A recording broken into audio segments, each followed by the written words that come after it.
Hello, guys. Welcome to another episode of the e-commerce lab by Ecomcy, the place of everything related to Amazon FBA and e-commerce. My name is Vincenzo Toscano, founder and CEO of Ecomcy, and today we bring you a very special guest. His name is Don Henig, and he's the co-founder of Accrueme, where they specialize on anything that has to do with financing around your Amazon business. Right? They are very good people when it comes to helping you scale your business. And I think it's a pleasure to have you here, Don. I know you have an amazing background when it comes to business and entrepreneurship specifically. So that's why I want to make this episode a little bit dynamic. I want to start a little bit, with tips around entrepreneurship, your journey, and for sure we can then highlight how Crewme basically can support a lot of Amazon sellers reach the next phase in their journey. So let me welcome you to Sounds the great. show, Don. It's a pleasure. Thanks, How you doing Vincenzo. today? I'm doing great, man. I'm doing great. I'm out just outside of New York. It's a cool morning, like 40, 45 degrees, but it's beautiful. Nice and That's sunny. awesome. Yeah, I mean, here in London as well, it's becoming very cold. Summer is definitely over. So now all people is back in their houses. You see all the parks empty. Usually here in Uh, UK, when there is a little bit of sunshine, you see all the people in the parks getting crazy because here in yep. UK we don't get a lot of sunshine. But anyway, let's get started with a little bit about you. I mean, I know you have an amazing background when it comes to business, as I just say, and I would like to use a couple of minutes just to learn who is Don. I mean, how you got started into business, why you chose to actually do your own business, and go from there. Yeah. That sounds great. It's interesting when I get asked questions like this, it makes me think. And it's really unusual, but I was interested in business and finance when I was a young child, like 10, 11 years old. I would ask my father to bring home the Wall Street Journal or the penny stock news, and I would Okay. chart stocks. Like I didn't know what I was doing. All I knew was I wanted to learn about this stuff. And, I got a job as a paper boy, believe it or not, at 11 years old, and I live on Long Island. There's like 6 million people on Long Island. Yeah. I ended up taking my paper out and going door to door and selling more papers. So I built it to the largest route on Long Island. I was ranked the number one salesperson for this newspaper on Long Island, which Okay. was at 11 years old. At Yeah. 12 years old, I asked my dad to take me to the bank because I wanted to take out a loan. And he said to me, Wow. "Why would you You're want a great. loan?" Yeah, my parents understand. My father was, working in the government. My mother was taking care of me and my sisters. They didn't believe in So basically, you come from a background that wasn't a business related at all. Basically, not you at were the all. first entrepreneur basically in the family, right? Yep, exactly. I was brought up with sayings like, save your pennies for a rainy day. And I would I say to see. my father, "No, I'm going to spend my money to grow." And he looked Yeah. at me like I was crazy, like, how do you do these things? But I always did it. I started an ice cream truck when I was 18 and made more money than ever. But my parents sat me down and yelled at me, all the risks I was taking. And I made a lot Yeah. of money. I worked harder than anybody. I started That's a awesome. financial planning company while I was still in college. Like, who's going to go to a young kid, Wow. 19, 20 years old for financial advice? Yeah. Well, I studied it all on my own and I did it on my own. Wow. And what do you think that started that interest from your side, like that spark? Because usually entrepreneurship, I feel that's something, I have the belief that something you're born with. I feel it's entrepreneurship, Yes. you can't really teach it. It's just you are born with that. You feel the need to do your own thing, and pursue your own journey. So is that something you saw in your childhood that allow you to pursue that as in terms of doing your own things, or is just something that came natural to you and you went from there? Yeah. It just came natural to me. My family was not in favor of entrepreneurship or starting Yeah. your own business. It's very, very risky. They believed in getting a job where you're going to have a Yeah. pension, like work for the government or the Hmm. state or something like that. And you're going to have a pension and you're set for life. Nobody has to Yeah. worry about you. Yeah. With me, I went a completely different way. And I All had in. yeah, I went Yeah. all in. I bought my first house when I was in college, my second house Wow. while I was in college, bought brand new cars and, things like that. They're not the smartest investments. They're not investments, but, it was just what I was able to do because I had money at a young age. But also when Yeah. you have money, you're able to go out and help others as well. Not only are you, hiring people and training them and building their lives up and their families up, but you're also able to give money as well. So I'll never forget the first time, I always gave, but the first time it was around Christmas, it was snowing. I'll never forget the day. I was at work.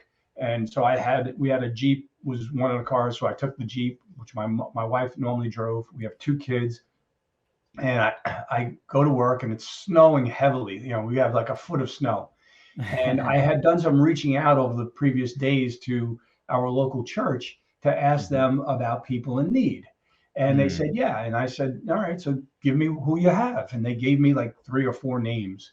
And, what I did was I went out and I did a complete food shop for these families.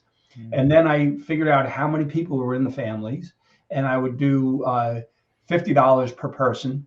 So, if they had, 4 people, it would be a couple $100. Maybe I'd do $250 or $300, something along those lines. Plus, another $150 in food.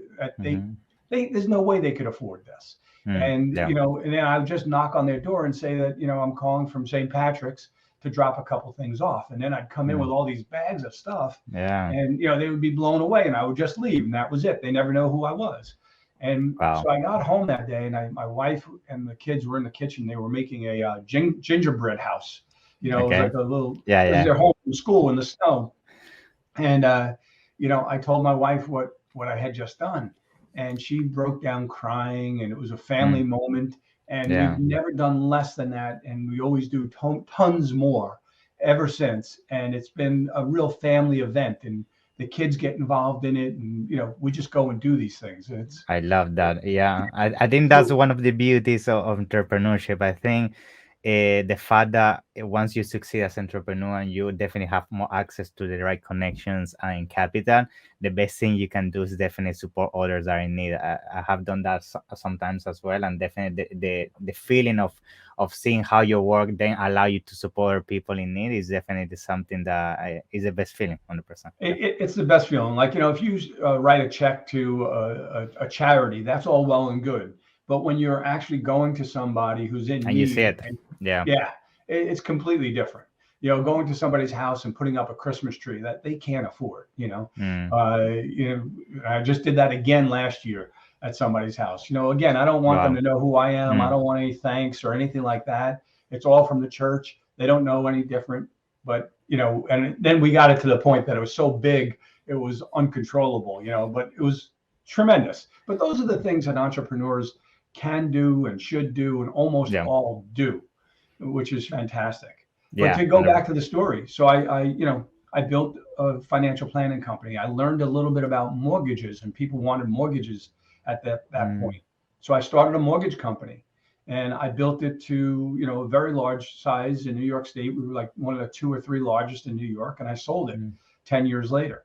And then I started a mortgage broker franchise. It's an industry that was never done before. So I tied the industry together. I sold it to, we signed up 760 companies nationwide in 18 months. Yeah. And I sold it in 18 months. I think that was fun. But then I took time off and I jumped to another industry. I looked like, what do I want to do? I love being on the fields with the kids, playing soccer or football, So I started a soccer newspaper. There were no digital at the time. So I didn't know anything about it. I just saw a need, and I had zero knowledge, and I just dove in, just like I had almost zero knowledge. The entrepreneurship spirit made you, I need to go for it. I need to solve this issue and go for it. Just go do it. Yeah, just go do it. Why go, just go do it. I have a saying that is, I think everybody would appreciate, and it's what I think about when I'm starting a business. And it's very simple. Start stupid. You will never know enough. You will never know everything. You need to make mistakes. Yeah. You got to just go. So if you knew everything that you know now, and when you started, 6 years, 7 years ago, 8 years ago, and if you looked down the road and saw everything that you know now, you would say, wow, that is a mountain to climb. It's too much. It's too much. But you took the first step, and then you took the second step, and then the next step, and you stumble a few times, but Yeah. you keep learning. And now you have an agency that other sellers come to say, hey, Vincenzo, can you help me? Can you do Yeah. this for me? And you Yeah. can, because you're an expert. So, Yeah. but you I never could be an expert out in the box. You got to yeah. start somewhere. Yeah, I totally agree. I think we call that paralysis analysis, and we see that a lot in the commerce space. People think that they need to have all the steps from A to Z up to the moment they exit the business perfect, Yeah, understand every single step along the way. And that's not usually how it works. I mean, you just need to dive in and figure it out along the way. And that's actually one of the main questions I had for you, because I know you as an entrepreneur for sure is not all rainbows and colors. I mean, there's definitely some difficulties around the way, and I would like to touch on some of them around what is usually what were the most difficult like moments around your journey that you found you wanted to give up, and how you overcome. Maybe you can share them. Yeah. sure. Maybe. I'll give you a couple of thoughts. One was going back to that first mortgage company. Uh, I came home one day. I took one day off. I had gone out. Just take a step back. I had gone out to my partners. I had two partners who did Okay. nothing, who were Okay. not involved at all. Mm. And after running the business and building the business, after 6 months, I took no money and I went to them and I said, "Look, this is not working as a partnership. You Yeah. guys are not doing anything. You haven't brought in business. You haven't done anything. I've done everything. So let's break this up, in an amicable way." And so I said, think about it for 2 weeks, and then I'll come back and we'll sit down and we'll figure out how to split it up, fairly. Yeah. Well, a few days later, I had gone out with my brother-in-law one afternoon. Well, these guys, there were three of them actually. They came into my office and stole everything, Wow. in a corner. I mean, Wow. physically. Yeah, it Wow. was really bad. And back then, this is before the internet. So, Yeah. So you couldn't record anything. no, you Share couldn't it. get anything. It's not like I Yeah. have a backup computer. No, they took the checkbook. The checkbook was everything. They took our Mm. phone system. They took everything, all of our files. There was Wow. no digital. Yeah, so we're done. Well, anyway, long story short, I end up negotiating just for a little bit because I knew the files that were going to close fast, and that would give me cash flow. But Hmm. that night, I came home, when I learned that they had come in and stolen everything. My assistant was over my house with my wife. We were both crying, and Mm. we're out of business. We're done. My wife is 6 months pregnant.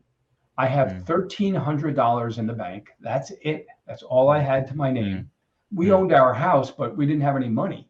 Yeah. So what do? I told my assistant, go out and find the smallest office you can find, the cheapest office you can. And she did. So the next day I signed a lease for a new office. There were gaps under the door so that in the wintertime snow would come into the office. Wow. It was like, Wow. but I went out, I bought a phone system. I went out and I found desks for free and, built an office. A year, maybe 2 years later, I was one of the largest in New York State, and the other company that they kept the company.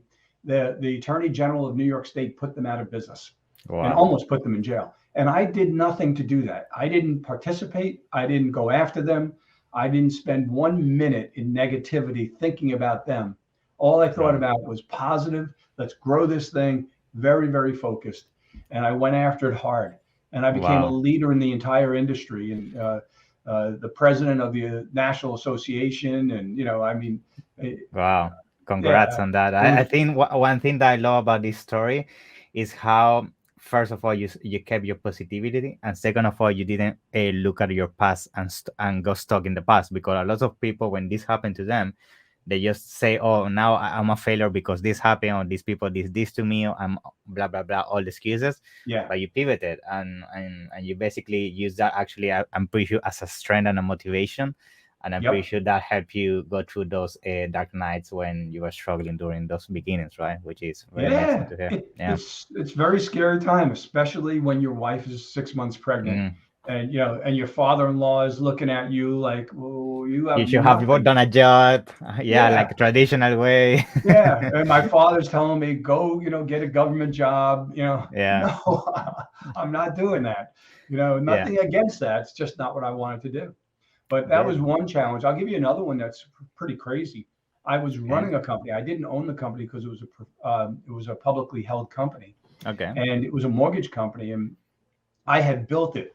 So I had, I was the highest paid person in the entire company by Okay. far, but I wasn't the owner of it. I was just like really in charge of sales Like a nationwide. CEO kind of No, running the I wasn't the company. CEO. The CEO was, I reported into the CEO. So Okay. anyway, this is during the financial meltdown. And, Wow. mortgage companies, as everybody knows, went out of business. Yeah. Well, this company, we had 7,000 employees. Wow. And yeah, and all of a sudden we had plenty of money, and then something happened in the markets where the money was taken out of our accounts by the banks. Without getting into all the details. It's a pretty interesting story, but it's a lot Yeah. longer than we're going to have I can today. imagine. Yeah. Yeah. So what do you do when I got fired? So did everybody else on that Friday, and people are leaving the building in tears. And it was a heartbreaking, brutal week, to say the Mm. least. Well, what do you do? Well, what I did was I went to the bankruptcy attorneys and I said, I need my computer. I need access to the building. I need my computer on, and I have 7 people that I want to work with me for 1 week. And they said, no, it's against all the security rules. We can't do it. Mm. Not happening. Yeah. Well, I told them, look, what I'm going to be doing here is helping people get jobs. So, you got to do it. Anyway, I Yeah. shamed them into it. They turned on the 7 computers, gave us access to these offices around the country. And over the next week, we put over 1,500 people into jobs Wow. all over the country. Yeah, it was never worked harder in my life. Very nice. Also, so that's one thing. The second part of that story, because imagine, this is a heartbreaking thing. Yeah. Especially, also you go from earning a lot of money to no To money. zero one day, and you have a Zero. lifestyle, you have expenses that you and it all happens overnight. But you see, you brought up that's exactly the point. So what did I do? This is a Friday. The next day, on that Saturday, I went to a what they call a hospitality center. So like a soup kitchen, Yep. where they feed hundreds of people every single day, multiple meals. They clothe people. They do everything that they have to do. And the next morning, the first thing I did was go out to the bank, and I got $5,000 in cash. And I went over to the hospitality center, and I gave them the $5,000 to help them with what's going on. Very And nice. and then the next week I put in roughly 1,500 people in jobs. So the point is, when bad things happen to you, how do you look at that? What you need to do is not look at yourself, but go take care of somebody else. Very Bad true. stuff happens to you, do something good for somebody else. And eventually it's gonna come back to you. Eventually it's gonna come It back. will, but you don't do it for that reason. But I will tell you, I never, it was a crushing time that personally I never felt it, because I was focused on helping other people. That's So, interesting. Yeah, you basically kept your mind busy, and that actually made me now jump to other of the topics which I wanted to touch, which is mindset. I mean, entrepreneurship, I feel, is all around mindset. If you have a weak mindset, I mean, these things can destroy you, and sometimes Yep. people don't come back from this. So I wanted to ask you, what were you doing to keep motivated, stay on your toes, do the things right? Because when this happened to a lot of people, I mean, people just lose it, right? So you had some habits, you are doing a specific routine. So what kept you on track during those difficult times in terms of mindset? Yeah. Well, there's a few things, and there were many months after that every day I was just helping people. Because people went through some bad times, and they looked at me as a leader. So I made Yeah. sure I got an email, I would pick up the phone and call people and help them through it as best I could. Any which way I could do it, whether it be writing letters of recommendation for them, all different things. But mindset is critical, and for me, I think you have to do a couple of things. You have to stay in shape. You have to exercise. You have to move your body, and you have and you have to read positive things.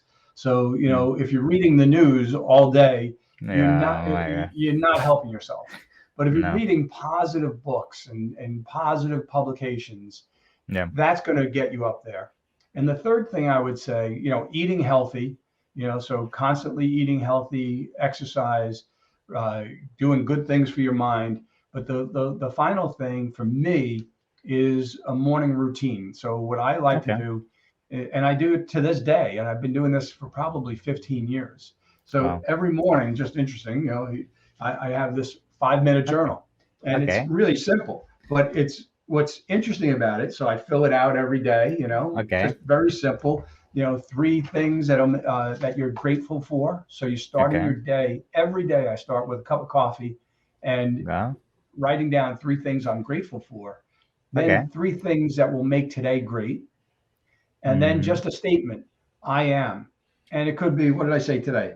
I am ready for success and fun, was what today I wrote, That's very just nice. like things like that. But also what I do is while I'm doing that, I have pictures of my parents, my kids and us, in Germany, my sisters, my grandparents, aunts and uncles.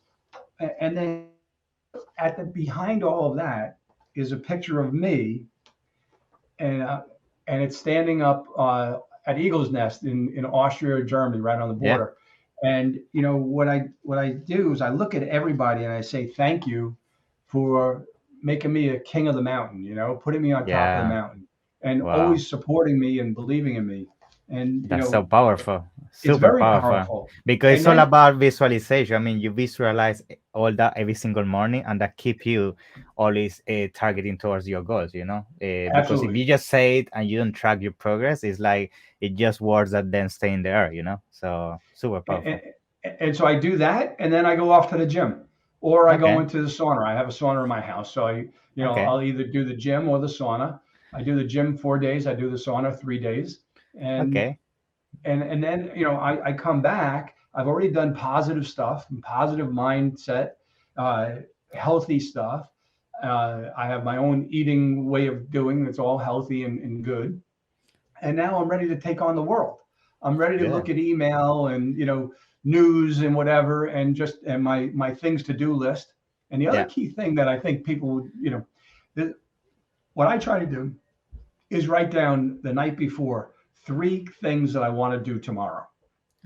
And so if I write down, like everybody's got a things to do list. Our list is, this long, so long.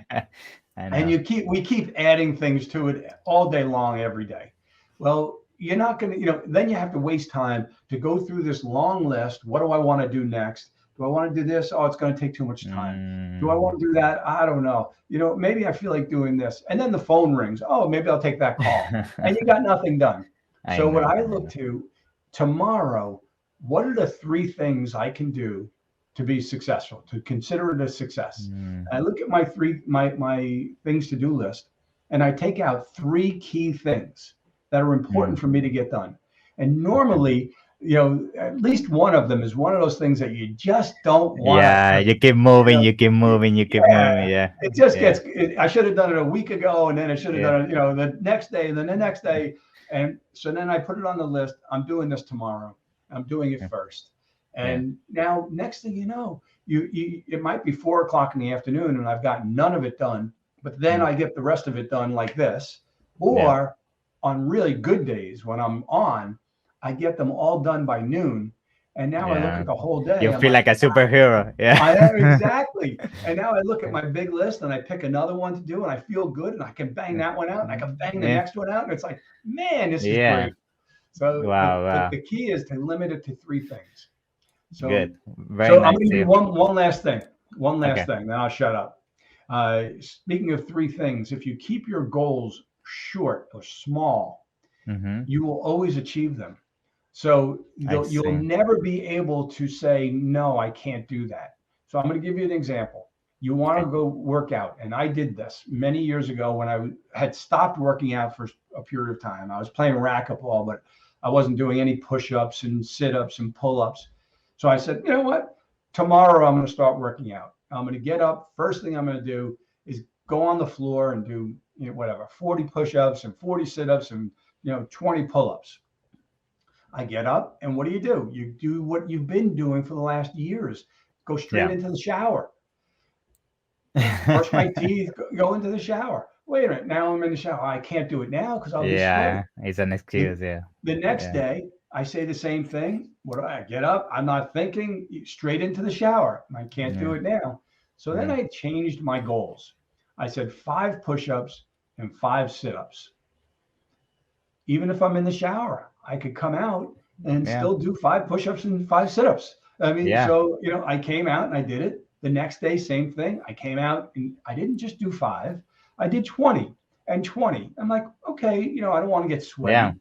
The next day, I did same thing. I did 20 and 20. Now I'm in a bit of a habit, and I got up the next morning Mm, and I remembered I can work out. I can do 5. yes. No, now I'm doing 40 and 40. And now you start building from there. But if you keep Yeah. the goal so small that you can't Mm, not do it, you can't help but yeah. win. Yeah, it's all about keep showing up and you keep building a habit until a moment that is like automatic, like you brushing your teeth, as you said. That's right. You just you can't live without that. So yeah, it's But then amazing tip. keep your big goals really big. Yeah, Don't ever think small. Think big, awesome. big, big. Yeah. Awesome. Great. So now I would like to also jump in terms of basically the information we feed to our mind, right? Because we as entrepreneurs, the reality is we need to keep learning on a daily basis. Yep. The world is so dynamic that on a week time, so many things change economically, in business, everything.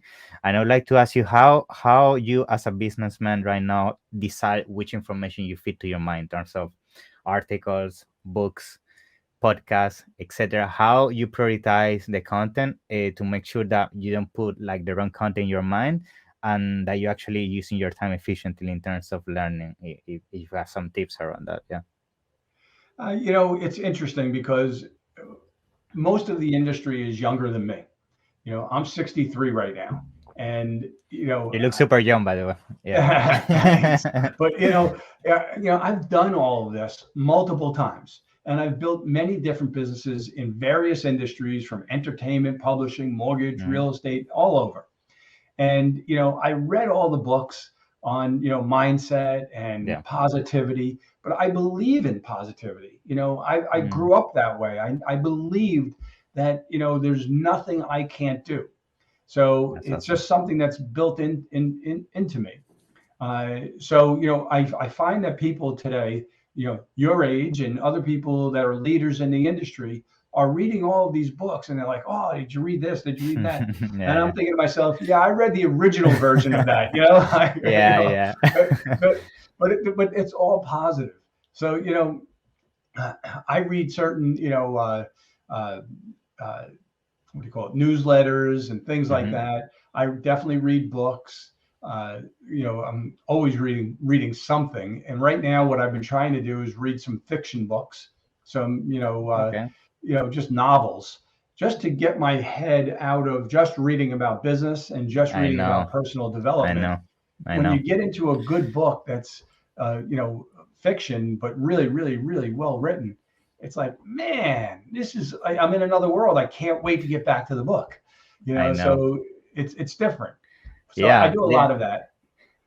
That's great. And Yeah, the reason why I wanted to ask you is because me personally, I have that thing that every single book that gets out, oh, I need to read it because that's gonna allow me to grow more and do more business. Or if I don't read a book, it's because I'm behind, and then you start going that vicious cycle. And I yep, just wanted to hear from you as well. What were your habits around reading and all of that? Because I feel sometimes if you just everything that you do is just learning, sometimes that also bad for you because you just paralysis analysis as we're speaking. So that's why I wanted to I talk to you agree. that. And you have to let your mind be free and just be creative. Just enjoy some dead time, if you will. If you're reading a fiction book, all right, you may not be Mhm. learning something per se, but you are learning, and your mind is calming down and going into other parts Mm, of your brain are working and churning, and it helps you in innumerable ways. yeah, 100%. Great. So now, I mean, all these tips are amazing. I love your journey and everything you shared so far. So thank you very much for Thank you. that. And now I Thank would you. like to jump into Accrueme. I Sure. would like to touch a little bit about this new business journey you have. I mean, the amount of support you are giving to Amazon sellers and the feedback I hear from the community is amazing. And later, you also been supporting a lot the Spanish community, Yes. which I also thank you for that, because I feel in that language we don't have a lot of events, webinars, and all of that. And seeing It's that you true. are investing to that is nice to see, because definitely there is potential there. Now, We love doing that. yeah, it's We amazing. do. So let's talk about Accrueme. So tell us a little bit how Accrueme came into creation. I mean, how you went from doing mortgages and all these different backgrounds to actually jump into e-commerce and specifically supporting Amazon sellers. Yeah. It's kind of crazy, but what I ended up doing was after I got out of my last business, I sold it and I retired. I didn't necessarily call it retirement. I was just going to take a break, as I've Okay. done 2 other times in my career, and I figured maybe I'll take 6 months or a year or whatever, and just do nothing. Try to just clean the Okay. closets and get out in the yard and do basic stuff. Well, that lasted 5 years. And I kept learning and I kept researching things and just enjoying life all the time, traveling everywhere. My wife and I boating all the time. Okay. Life was great. And then a friend of mine from 20 years earlier told me about Amazon and Amazon Yeah. sellers. I didn't know anything. I had no idea. I never heard of FBA and FBM. I thought Jeff Bezos delivered everything. Yeah. I had no idea. So, I love helping people grow businesses and I love mentoring younger people. So those are two Awesome. things that the 5 years that I was out, those are the two things that I did all the time. I was Mm, constantly on, scheduled calls with people, basically being their consultant and their mm, mentor and helping them do things that, in business and in life. And it was great.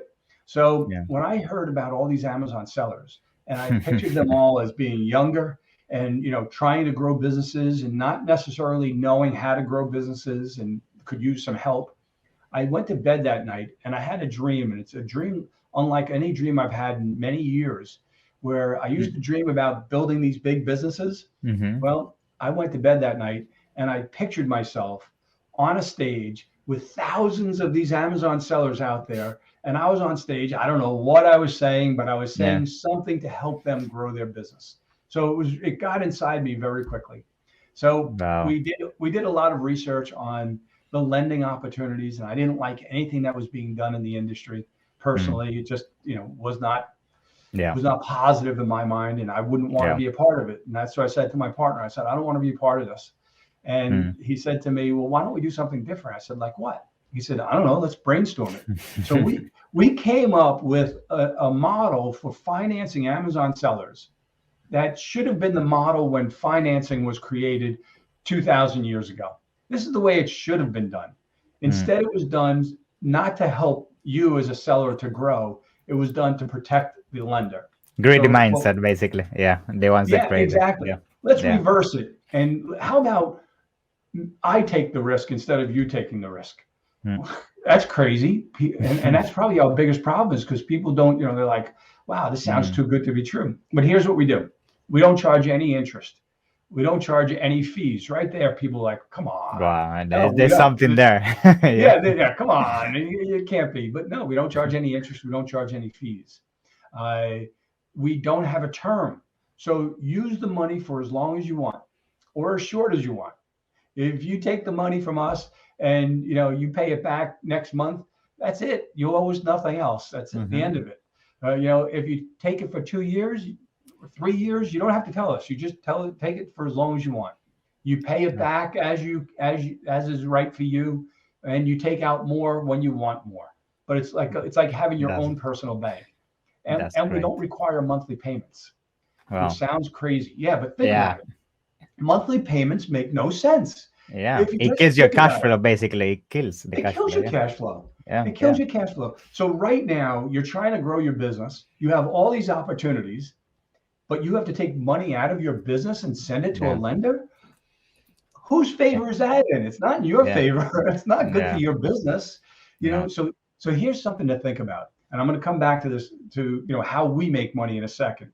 But there is actually a cost to monthly payments. There's a calculation. And that's the crazy thing. So it's the simplest calculation. Let's just say your ROI is 10%, okay, Mm-hmm. per month. All right. Just use that as an example. And now let's say your monthly payment on your loan is $12,000. All Yeah. right. You borrowed 100,000, you're going to pay back 12,000 a month. Well, $12,000, if you didn't have to pay that back and it was being used in your business, you would make 10% on that, $1,200. Yeah. So by taking $12,000 out of your business, it's not just hurting your business that way, but you're also losing the profit on that $1,200, not just this month, but every month going forward. Yeah. And now next month you make another $12,000 payment. Now you're losing $2,400 a month in profit. It is Crazy. killing your business and you don't even know it. Yeah. So how do we make money? What we do is we get a percentage of profits for as long as you use our money. That's it. And the way that we did the percentage is we set it up so that the seller can't lose. So at a high level, this is not the details, but at a high level, the seller earns 100% of the profit on their money. Plus they get half the profit on our money. They can't lose. They can't lose. Yeah, What as long as happens you if are they- doing the right things, it's a win-win for both sides. Yeah. Exactly. But sellers ask me, well, what happens if I lose money? We don't get anything. You don't owe us anything. We didn't earn anything. What if I don't make any money for 5 months? What do I owe you? The same amount that you took from us. No, not another penny. What if I get suspended? Well, if you get suspended, you're not going to earn any money. We're not going to earn any money. Yeah. Well, you say no payments. How long, can I do that for? A few months? No, you can do it as long as you want. So we have sellers that are with us right now that haven't paid in over 2 years. Wow. But you can imagine how they're growing. So all the money stays in the business. We're not taking any money out. They typically don't take any money out or very little. And the business is growing by leaps and bounds. And when they exit, all we get is our investment plus our accrued profits. They keep 100% of the upside. We don't own any of the business. Wow. Yeah, I think it's an amazing system. I love it. And that's why it's having so much success in the Amazon community. I feel everybody's talking about Accrueme and everything I hear is positive around the company. It's definitely amazing what you guys are doing. So congrats on that. Thank you. We just did a quick survey of all of our clients, even past clients. And I think it was something like 99 point something came back as, would you refer us to a friend? Came back as a 10. Yes, they would. Yeah. And the comments they made, so heartwarming and really beautiful. Wow. Yeah. And now let's talk about it very quickly so we can start concluding. Is there any specific requirement, like anybody can apply? Do I need to be a huge seller, a medium seller, or anybody can, start the application as soon as they want? Yeah. Sure. You have to be in business 6 months profitably. Because if you're not profitable, we don't make anything. So we care about that. We don't look at your credit report. We don't look at your financial statements or any of that stuff.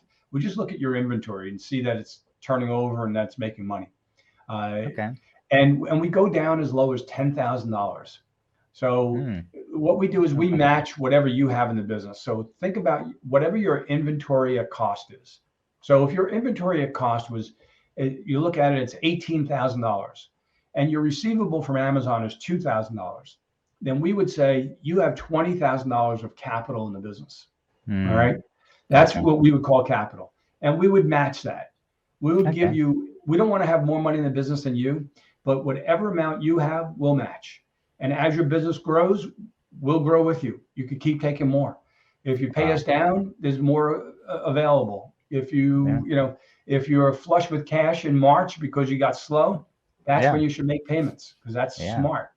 And that reduces our profit. It's a no-brainer. I mean, it's definitely a no-brainer. You made it perfect, basically. Yeah, it's really exciting. It's really exciting. Awesome. So, I mean, thank you, Don. I mean, to be honest, everything we discussed today around entrepreneurship, business, your journey, and now Accrueme is fantastic. It's definitely a pleasure to have you here. My pleasure, really. Yeah. So it's definitely great. And now I would like to also give you the last minute or so you can share also how people can get in contact with you if they want to ask you some questions and how they can also get started with Accrueme, the link and all of that. Yeah. Sure. The best way to reach me really is through LinkedIn. I love connecting with people.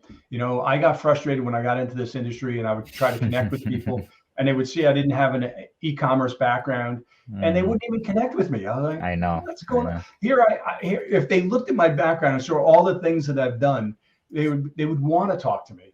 But Yeah.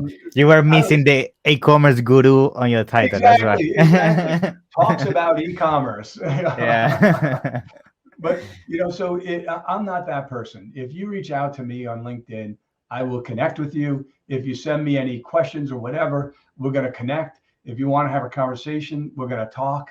I can't tell you how many sellers have reached out to me who haven't even started yet, but they're trying to start and they're looking for some guidance. They're looking for maybe somebody to pick them up and help them along. I talk to every single one of them. And people Awesome. are blown away by that because, there's only so many hours in a day, but that's what I do. That's important to me. So if I can help you, I'm going to help you. And if you're interested in capital to grow your business, there's nothing better than what we have. And you just go to accrueme.com. Very simple, accrueme.com, and click on get a funding offer. And it takes about 2 to 3 minutes to fill out the application. We're going to ask you for access to your store, the Seller Central. And then we're going to come back and ask for your cost per unit. And that's it. And then we'll give you a complete proposal. We'll outline the entire program in plain English. So you don't have to worry about, legal documents and all that stuff. The little print. Yeah. Yeah, no, there'll be no little print. And not only that, but we get on the phone and go through it with you line by line to make sure you know everything. You will not work with Accrueme and a month later say, "Oh, I didn't know that." Not going to happen. Yeah. Wow. You're going to know everything. Yeah. Awesome. And by the way, we are the #1 rated capital provider on Seller Central. I was going to say that you guys are killing it. So yeah. How cool is that? and as you said, in English and in Spanish. Wow. We love helping the Spanish. So looking forward to see you in other languages as well very soon. I'm sure you're planning for that as well. We are absolutely. Awesome. So thank you very much, Don. It's been a pleasure. I'm looking forward to have you on the next one. Okay. Thank you. Thanks, Vincenzo. I really appreciate it. I really do. Bye-bye. Bye.